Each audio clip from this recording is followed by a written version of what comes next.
Upon reluctantly answering the phone, Kim immediately started speaking rapidly without even waiting for me to greet her. Hello, I told you I'd be late tonight, right? It's not easy when you're unemployed, but have to go out in the morning under the guise of work, huh? Oh yeah, I forgot. It's none of my business anymore, so don't come back to this house. I've even sent your personal belongings to your parents' house out of generosity, so be grateful. With this, I'm completely cutting ties with you. Don't contact me anymore. Understood. Thank you for going out of the way to send the stuff. It's probably going to be tough going forward, but please take care. With those words, I ended the call. Although Kim's actions and words often irritated me, at that moment, I genuinely felt grateful to her. My name is Stacy. I'm 35 years old, balancing work and household chores. Although I go to the office several times a week, I mainly work from home. Marriage led to moving in with my in-laws, living as a family of 4 with my husband Tom, his parents, and myself. I met Tom 2 years ago through a mutual friend. We both liked watching movies, hit it off talking about that, and quickly found common ground. After several dates, a blushing Tom asked me, "Would you consider dating me with marriage in mind?"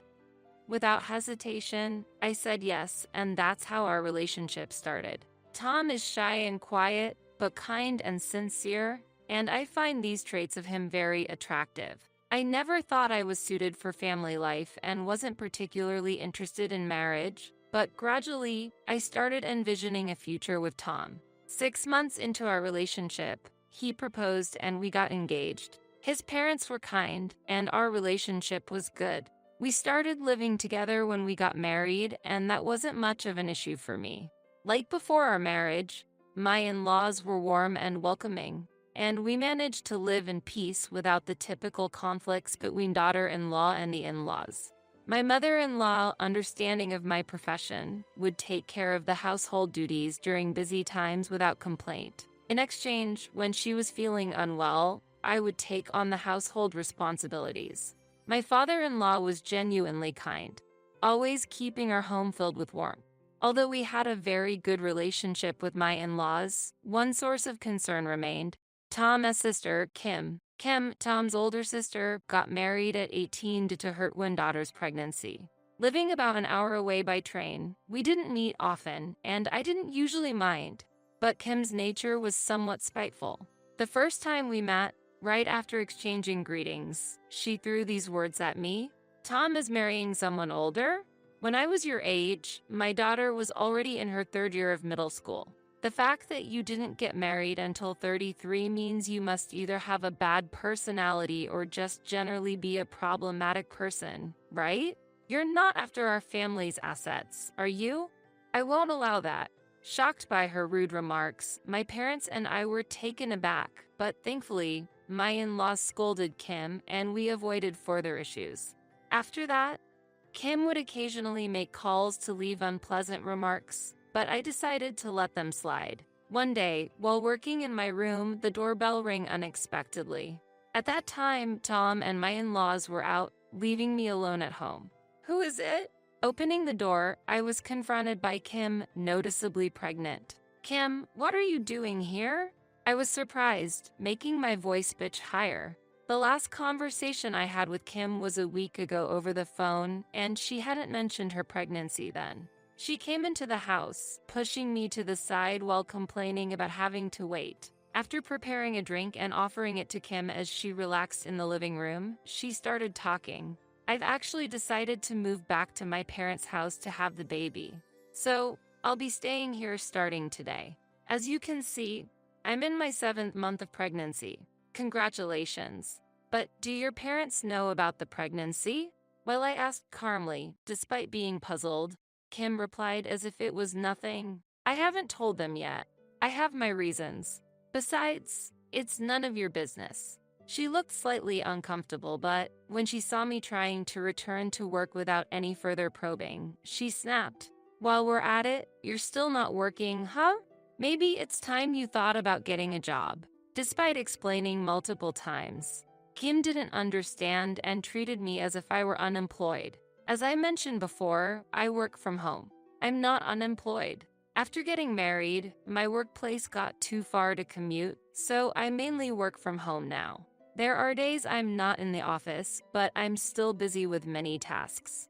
As I said that, Kim smirked disdainfully and said, "Yes, yes," as if lying would do any good. "I can see right through you.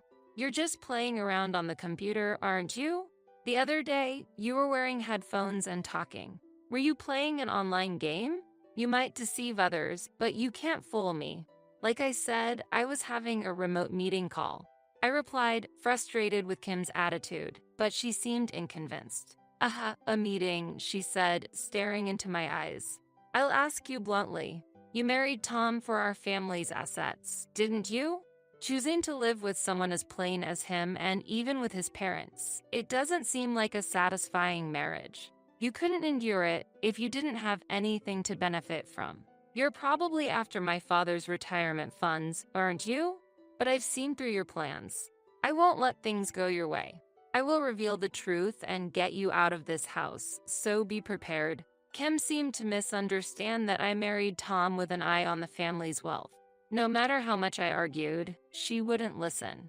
Additionally, I found out that Kim hadn't told her parents about her pregnancy. That night, when Kim suddenly returned, the in-laws were surprised and confused. However, they couldn't abandon their pregnant daughter and reluctantly welcomed her. I wasn't keen on it, but I agreed to live together out of respect for my deeply apologetic in-laws. Kim claimed to be skilled at household work as a longtime housewife, but she hardly lifted a finger, perhaps because she was depending on her parents. The bathroom, toilet, and wash basin would be a mess after her use, as if a typhoon had passed through, leaving me baffled at how she could create such chaos. When I reached my limit and asked her to maintain cleanliness, she retorted, "I'm pregnant. You're not even working. You should be the one cleaning it up." Our family's meals were usually simple, but Kim often complained about the menu, saying, "I need more nutritious food for my developing baby. This lackluster food is not nutritious enough." Although the in-laws repeatedly admonished Kim's selfishness, her attitude didn't change. I used to share household chores with my mother-in-law, but since Kim's return, she seemed visibly exhausted. Kim treated us like maids, demanding we do the chores while she acted selfishly. My mother-in-law was distressed by the situation and sometimes confided in me. I tried discussing Kim's behavior with Tom several times, but he showed no interest, saying, "That's not my problem. Handle it yourself," and didn't take it seriously at all. I thought he was kind and sincere at the beginning, but it became clear he lacked family concern. No matter the family's struggles, I couldn't expect his support or care. Dissatisfied with my husband's attitude, I kept telling myself, just a little longer, and endured patiently. 3 weeks after Kim's unexpected arrival, I had been out working since morning. There was a mountain of work that needed to be done, such as attending important meetings, checking on the work status with colleagues, and giving instructions on further tasks. After efficiently completing my morning work, I took a break at a nearby cafe. As I organized my afternoon tasks, my smartphone suddenly rang. It was a call from Kim. Upon reluctantly answering the phone, Kim immediately started speaking rapidly without even waiting for me to greet her.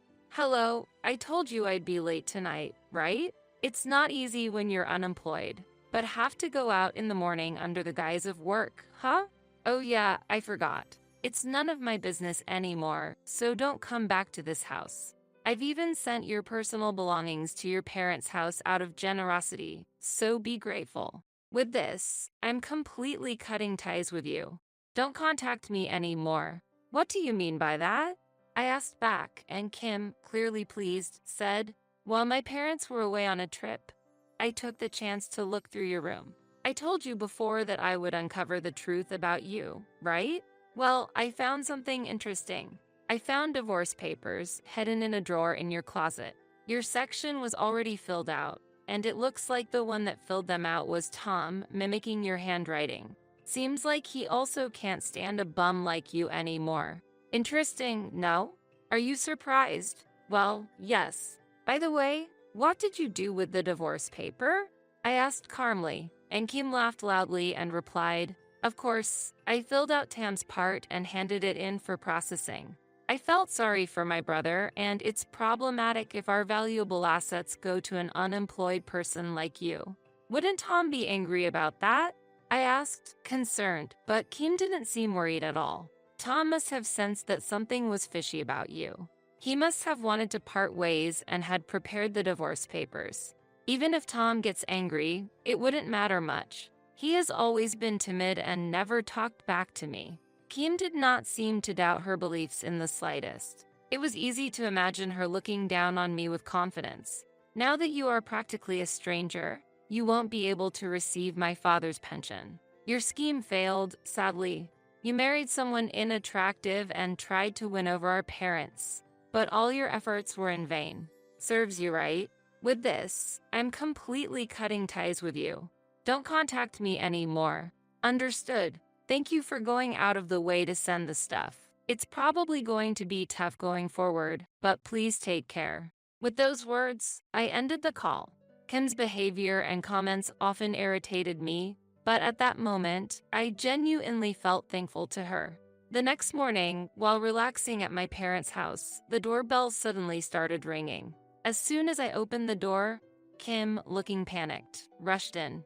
Hurry up, get ready, and come back. I handed in the divorce papers already, but no problem. We can still withdraw the request. Hurry. She was pressing me urgently, but I calmly looked at her and sighed. Wait, don't tell me you have no intention of coming back. Don't be so stubborn. A lot happened yesterday. When I told Tom I had submitted the divorce papers and kicked you out, he became furious and trashed the house. We didn't know that your annual income was $1 million and that Tom was unemployed. It's not our fault. You never told us. In college, I co-founded a company with a friend of mine and became a board member. Combined with executive compensation, stock dividends, and other investment returns, my annual income amounted to approximately $1 million. Initially, Tom had a job, but as soon as he found out about my income, he quit and started going to casinos on a daily basis. Despite his parents' advice, Tom wouldn't listen. If opposed, he'd become so enraged that he'd trash the house, eventually leaving them unable to say anything. I was eager to get a divorce, but considering the in-laws who had taken care of me for years, I couldn't bring myself to leave. I was planning to escape after they had moved to a safer place. It seems like Kim learned about the truth after receiving a call from the in-laws last night. Despite not asking, she continued to give me all the details. My mom called me yesterday to tell me that they used Dad's pension to move to a nursing home, and that their trip was a lie. I can't believe they hid such crucial information from their own daughter. She said, "We left you the house, so from now on, live without relying on others." What am I supposed to do now? I'm pregnant. You are my sister-in-law, so do something about it. Kim lamented with tears in her eyes like some kind of a tragic heroine, but I showed no reaction and replied calmly. Sister-in-law? Who are you to say that? You rummaged through the house, found the divorce papers I had prepared, and filed them out on your own. You even put together my belongings and sent them to my parents. Sure, I appreciate that, but that was also you could sever ties with me, right? As you suggested the other day, I will no longer be involved with you guys. Please let's end this already, once and for all. Kim's eyes widened in shock as she fervently defended her position. I can't imagine living alone with my unemployed brother. Tom will definitely order me to work in your place. I married right after high school and have always been a housewife. Now that I'm pregnant, working is impossible. When I tell him to get a job, he gets angry and lashes out on me. I can't take it anymore. I had to hide in the bathroom until he fell asleep. If you continue to support us financially like you used to, Tom will be satisfied and calm down. You can go through with the divorce. Just continue supporting us. Why did she think I would act according to their convenience?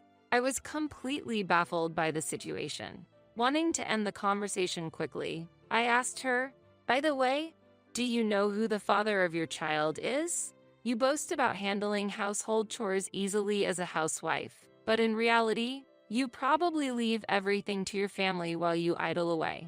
I've also heard you've been using a dating app, pretending to be much younger, seeking encounters with men. Despite having 24-year-old twin daughters, it seems you've even messed around with their friends. How can you do such things at your age? Also, you said you'd move back to your parents' house to have the baby, but what were your plans after giving birth? I heard your husband has initiated divorce? Kim was visibly shaken by my questions. How? How do you know all this? I learned about it from your mother. She said she didn't know what to do anymore. I conveyed my deep disappointment, and Kim became furious, cursing at me. You're so annoying. That's none of your business. After giving birth, I plan to stay at my parents' house. It belongs to my father, so I should have the right to live there. I never thought I'd be in this situation. If I had known you were wealthy, I would have been kinder to you. It's your fault for not telling me. You deceived me and made me suffer, so you should pay me $1 million as compensation. With your annual income, you must have plenty of savings, right? Share some with me. If you refuse, I won't let this go. Fed up with Kim's childish behavior, I took out my smartphone and said calmly, "Is that a threat? I'll call the police," prompting Kim to scream and run away. Tom, seemingly uninterested or simply finding the situation too bothersome, has not made any contact since.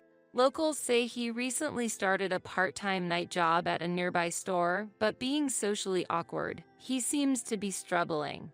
After giving birth, Kim ultimately chose to divorce her husband, who demanded alimony and child support payments from her, leaving her with a large debt. To repay the debt, she started working part-time as a cleaner. Having never had a formal job before, Kim left a tearful voice message.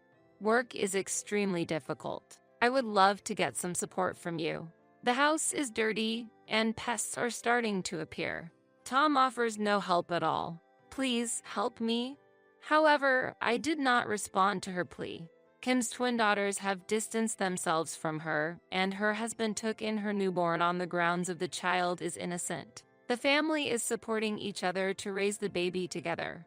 I've bought an apartment near my company and am focusing on my work. I still keep in touch with my former in-laws and exchange updates over the phone regularly. Having moved to a nursing home, they've made new friends and are enjoying their days, which fills me with genuine happiness when I hear them talk about their lives.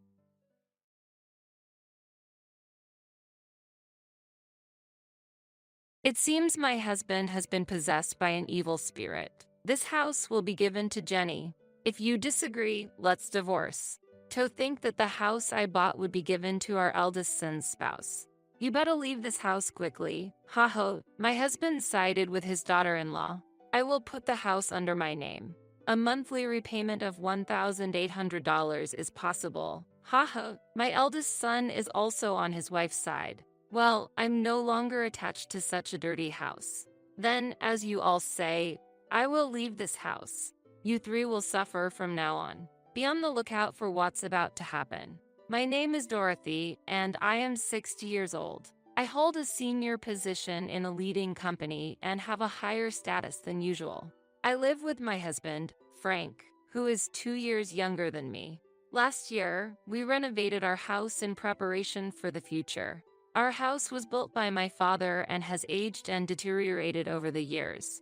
Therefore, we wanted to improve the living conditions to spend the coming years comfortably. However, considering our age, the monthly repayment amount is somewhat high at $1,800. But since I am an executive at a large company, the chances of passing the loan screening are pretty high. Frank works in management at a medium-sized restaurant but earns less than me, so the loan is more likely to be approved in my name. My salary alone makes it difficult to continue with the house loan. This house, originally belonging to your father, is currently registered in your name. I'm sorry, but could you take on the full amount of the loan? In return, I will contribute more to the household than before. After such a discussion, we decided to renovate. The renovated house has become more comfortable to live in, almost like a different place. It's very pleasing to know that by renovating the house I've lived in since childhood, I can continue to live here for a long time. I never imagined that the day I would leave this house would come. It was sudden. My cell phone vibrated. I'm getting married. My son Steve told me over the phone. Steve is 31 years old and works as a middle manager in a leading company. My eldest son, who has always been an excellent student, devoted to his studies and club activities, has continued to be enthusiastic about his work as an adult. That might be why I have never heard about his romantic relationships. I was very curious about the woman he was considering marrying. I wonder what kind of person she is. If Steve chose her, she must be charming. However, I'm worried that Steve, who has little experience in love, might be taken advantage of by someone with ulterior motives. I was filled with excitement and worry about meeting the woman my son brought home for the first time. Then, the day of the first meeting arrived. A woman with brown hair and a white chiffon dress, exuding purity, came to visit. "I'm Jenny, please take good care of me." She was polite and charming, making for a likable first impression. "I'm honored to meet you, father and mother." She smiled, showing her sparkling white teeth. "If it's her, I can entrust my son with ease." I felt this way, and it seemed Frank shared a similar opinion, showing a smile. "She's a wonderful girl." When Frank murmured that, she said, "I'm so happy to hear that from you, Dad. I look forward to getting along with you." Gripping Frank's hand tightly and looking back at him. What's happening?" Her intimacy surprised me, and I was a bit bewildered. Steve seemed surprised as well. However, a complex expression appeared on Frank's face. It wasn't jealousy, but it wasn't a comfortable feeling either. What are you doing?" I asked, wishing for her to avoid such actions for my son's sake. She panicked. "Oh, I'm sorry. I shouldn't have done this upon our first meeting," and quickly apologized, withdrawing her hand from Frank's. "I'm often told that I don't understand personal space. It's not intentional, but I'm truly sorry." It seemed like it really wasn't intentional. Still, I was somewhat surprised by her actions, considering I initially had a good impression of her. However, Steve truly loved her. Yeah, Jenny might have a strange sense of personal space. Haha, but that's part of her charm. I'm not good at talking with women, but she approached me proactively. That's why we could become so close and consider marriage. I didn't expect Steve, who is usually passive towards the opposite gender, to change so much because of Jenny. Please take care of Steve.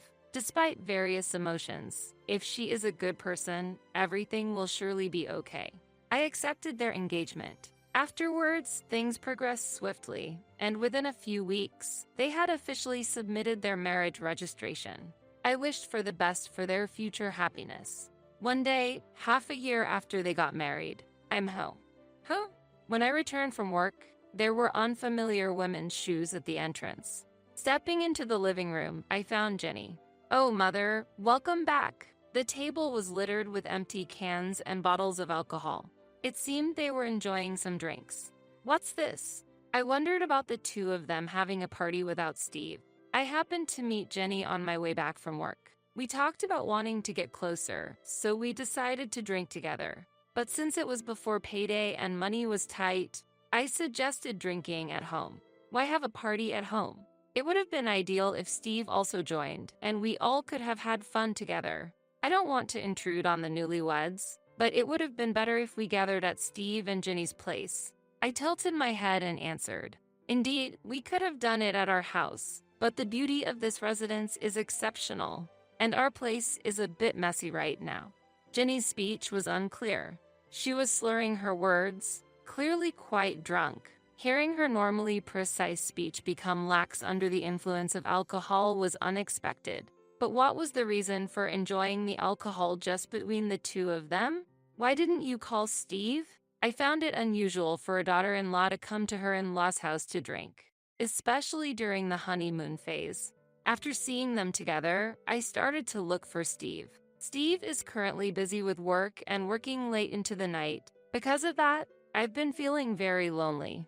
Jenny said, starting to cry.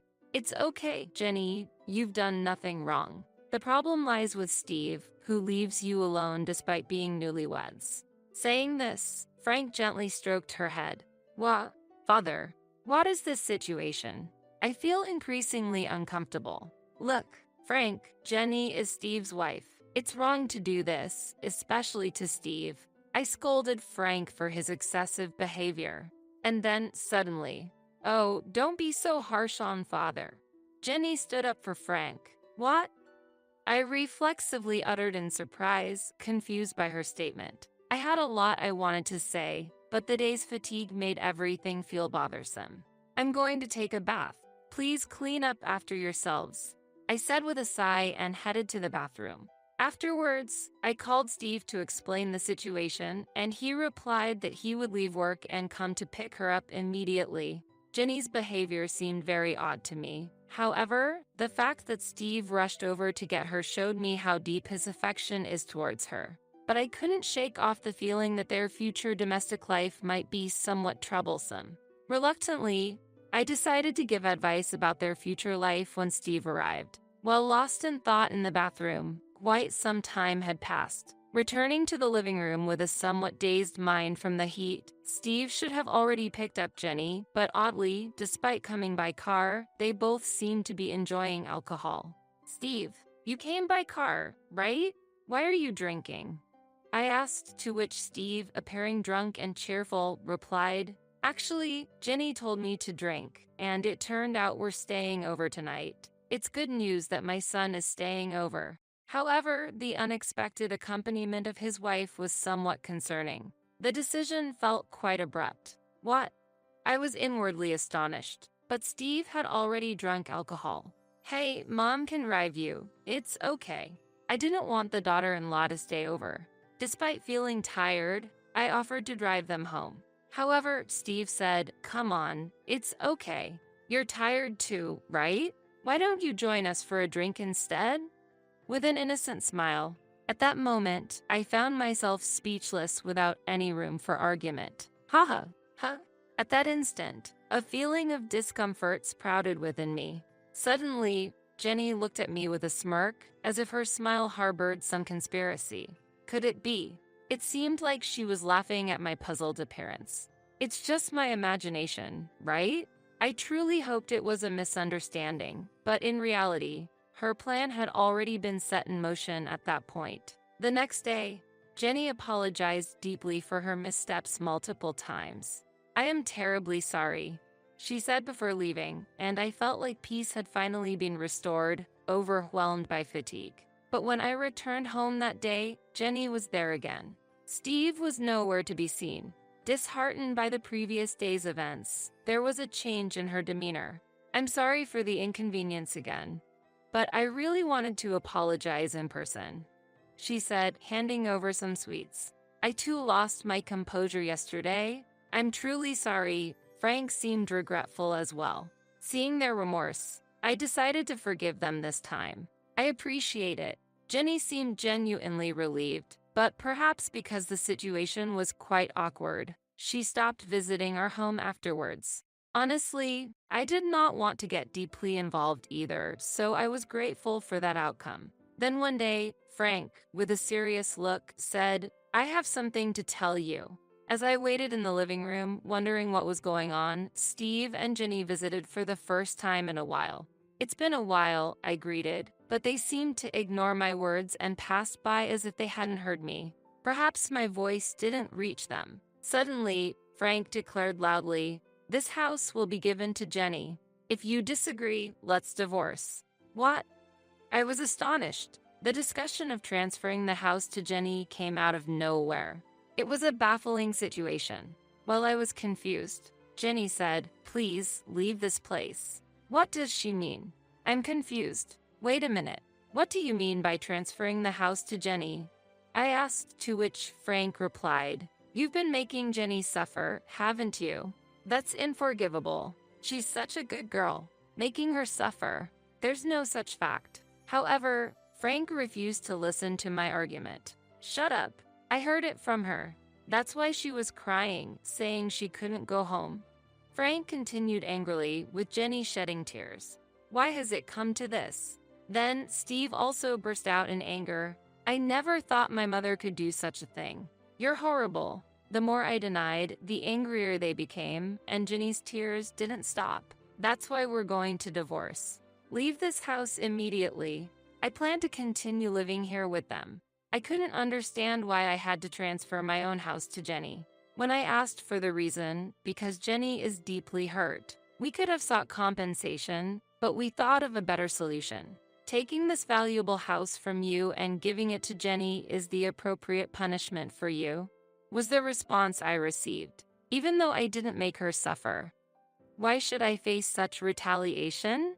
It's impossible for Jenny, who quit her job after getting married, to pay a monthly loan of $1,800, I argued. Don't worry, we'll change the name to Steve. As long as Steve is working, the name change should be possible right away. However, there are restrictions on changing the name on a loan contract, so it wouldn't be that simple. In reality, changing the loan terms wouldn't be easy. I doubt the bank will allow it. When I counted, Frank said, "Don't worry, not only you, but Steve also works at a letting company. Plus, I have an acquaintance at the financial institution where you have the loan. If I talk to him, it should go smoothly." Appearing fully convinced. Yeah, a monthly repayment of $1,800? Piece of cake. Influenced by Frank's confidence, Steve also agreed. Gradually, the reality of transferring the house to them became apparent. I've said it many times, but I didn't do anything to her. There's no way I'm handing over this house. As I strongly objected, they became furious again. I was fed up with this situation. Then Jenny, who had been crying all this time, spoke up. "Mother, for the sake of us and our unborn child, please," she pleaded while caressing her belly. Unbelievable. Mom, Jenny is actually pregnant right now. If her mental state becomes unstable, it could lead to the worst-case scenario. That's why I hope you can be a bit more lenient. Steve revealed the fact of her pregnancy. Indeed, stress during pregnancy should be avoided. However, being forced to transfer my home based on unfounded accusations is unacceptable. My heart was filled with turmoil. I need some peace and quiet, I said, leaving the scene for the bedroom. Could I have unconsciously made Jenny suffer? I pondered while lying in bed when I found a strand of brown hair on the bed. What's this? Both Frank and I have black hair, so finding brown hair here is strange. Could it be Frank? My heart was disturbed. After the recent troubles, to find such a shocking discovery was overwhelming. I was getting confused. What's in the world? I cried myself to sleep. Waking up late at night, I was headed to the living room when I heard voices inside. Apparently, Steve and Jenny hadn't gone home yet. I wished I could have joined the evening drink. Someone said, "But Jenny, you're pregnant. You need to refrain," was the response. Hearing Frank and Jenny conversing joyfully, it felt like there was no space for me. My heart was heavy due to Jenny's inexplicable complaints. Standing frozen outside the living room, suddenly, an intimate sound reached my ears. "Ah, Jenny, I love you." Frank's voice. "Stop it, Frank. If Steve and Mother find out," Jenny replied. Shocked, I was disturbed by what Frank and Jenny were doing. What on earth is happening? Don't worry. Steve is completely drunk, and Dorothy has been cooped up in her room all this time. She must be asleep by now. Haha, they were discussing. Haha, maybe she's angry and hiding under the bed? How funny. Haha, they laughed together. The brown hair I found was probably Jenny's. This is very unpleasant. What were they doing on my bed where I slept? I felt sick. They intend to push me out and secretly enjoy themselves with Jenny. My house being used inappropriately like this. Fine. I'll leave this uncomfortable house behind. However, I won't forget this. I thought to myself. The next day, I appeared in front of the three as if nothing had happened. In reality, I couldn't sleep in that bed anymore, too shocked to even close my eyes. "So, you've finally decided to transfer the house?" They smiled all at once when I said, "I've decided to transfer the house." Great. Let's go for the name change procedures. I'll easily pass the loan screening. Steve was excited. He knows nothing. Although it saddened me at the moment, I had no intention of revealing the truth to my son. He wouldn't listen to his mother since he was under his wife's thumb. At least not yet. Afterwards, Busy days of divorce proceedings and name changes followed. The name change process wasn't easy, but it was eventually completed. This house is no longer yours. Haha, Frank taunted. Hurry up and leave, old hag. Haha, Jenny whispered in my ear. I felt nothing but anger. They were the ones who were supposed to leave. I intended to make them, but not before getting back at them. Letting go of the home I had lived in since I was born was painful. Yet, I could no longer feel attached to a place associated with infidelity. I planned to use this abnormal situation to create turmoil between them. Wait and see when the time comes. A month after I left the house. I'm ready, is what I said and headed to my former home. As I pressed the doorbell, Frank responded irritably, "What do you want, stranger?" Despite it being our first encounter in a long time. I have something to discuss. Won't you let me in? I answered firmly. Why should I let you into the house? Frank stubbornly refused my entry. I have something very important to discuss, especially to Jenny. An important matter concerning Jenny? Frank's response shifted. Mentioning her name, they readily invited me inside. Using her name was the last thing I wanted. However, it was clear that Frank was heavily influenced by her, so I leveraged that. You're a stranger now. Stranger. Even though legally we're strangers after the divorce, that term felt too heartless. I was infuriated by Frank's reaction. Why are you here now? They became more guarded. I want you to see this, I said, displaying some photographs. What is this? Their surprised voices filled the room. The photos were of Frank and her on a date, captured by a detective I hired to follow them after our divorce, recording their moments together. Wait, what? This is... Steve was unsettled. So what? We're just daughter-in-law and father-in-law with a good relationship. Nothing more, right? Why would you take such meaningless photos? What do you want? They insisted they were just close. Really? Then what about this? I pulled out my smartphone and played a certain audio. I've always liked Jenny. Keep your voice down, or Steve and my mother-in-law will hear. Their voices and inappropriate sounds were recorded. What's this?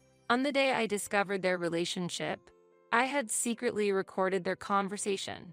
You're just misunderstanding. Frank desperately tried to explain. Misunderstanding? This is clearly a problem. Steve erupted in anger. Jenny just looked down. I pressed further. Let me ask you, whose child is in your belly, really? Steve's complexion changed. Could it be Dad's? He was lost for words. That's impossible. He always comes. Oh, she inadvertently confessed. You admitted it. You just said it. Their argument intensified and Frank and Steve got into a scuffle. Ouch. Jenny seemed to be in pain, which made them stop fighting. I seized the moment. Haven't I always said, I didn't make Jenny suffer?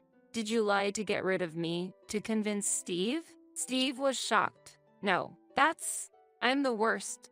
Why didn't I believe my mom? He blamed himself for being swayed by Jenny and doubting his mother. It's so clear now. We should talk about this. Steve raised his voice at them. Initially silent, with all this evidence, are you considering a lawsuit? Apparently, Jenny initially had genuine feelings for Steve, but upon visiting our newly renovated beautiful home before their marriage, she began to desire it. My family home was a bit run down, and I aspired for such a beautiful house. The interior was also quite lovely. She tearfully explained. Wanting the house, she decided to get closer to Frank, using opportunities when he returned from work to drink without Steve. The months she didn't visit the house, she became close to Frank, plotting to get rid of me. You could have just suggested living together from the start. When I said that, she remained silent before finally responding. I don't have a positive impression of mothers-in-law. My own mother and grandmother were always fighting, and my grandmother constantly bullied my mother. So, I wanted to avoid living with my mother-in-law. Getting rid of you was the only solution to live comfortably in a beautiful house. If she had such an image of a mother-in-law, she wouldn't want to live together. But to go as far as taking my husband. However, how did Frank perceive this situation? I knew I was being used, but I fell for her the moment we exchanged greetings, shook hands, and she smiled at me. Despite knowing he was being used, Frank fell in love and decided to abandon me to keep her by his side. You guys are really unforgivable, Steve said as both of them looked down, tears streaming down their faces. Steve decided to get a divorce. DNA tests on the newborn confirmed Frank as the father. I won't be paying child support, he declared, demanding alimony from them. I made a similar choice. I never thought I'd be demanding alimony from my own father. I gently patted Steve's head as he sobbed. Our lives were thrown into chaos because of a foolish woman's actions. However, the life that got thrown into chaos the most was her own, which she would regret forever. My prediction was spot on. 2 years later, she chose to continue living with Frank in a de facto marital relationship, claiming it was for the child's sake. And to work and raise her child, she had to leave her newborn at daycare. Today, Grandpa, Dad came to pick you up, huh? She seemed to attract attention from other mothers at the daycare. While the children played well together, she felt lonely not being able to make any mom friends. Additionally, when she explained her divorce and relationship with Frank to her parents, they got furious, directing their anger at Frank too. Now, she is estranged from them. This was all the result of her own choices. Meanwhile, Steve lives alone in that house. I wanted to sell it, but that would be too cruel to Mom. After all, this is the house where Mom has lived all her life. I couldn't sell a house filled with such memories. He felt disgusted by the house and considered selling it but couldn't due to guilt, possibly influenced by my repeated expressions of discomfort towards the house. He arranged for house cleaning and disposed of all possessions belonging to Frank and her. Steve, acknowledging the trouble caused by her, said, "It might be because of that woman, but I've troubled you, Mom. You might not be able to forgive me, but please let's meet up sometimes. Visit the house. And let me be a good son to you from now on." And gave me trip tickets. Steve has shown deep remorse. Although I can't forgive him just yet, I'm willing to work towards restoring our relationship.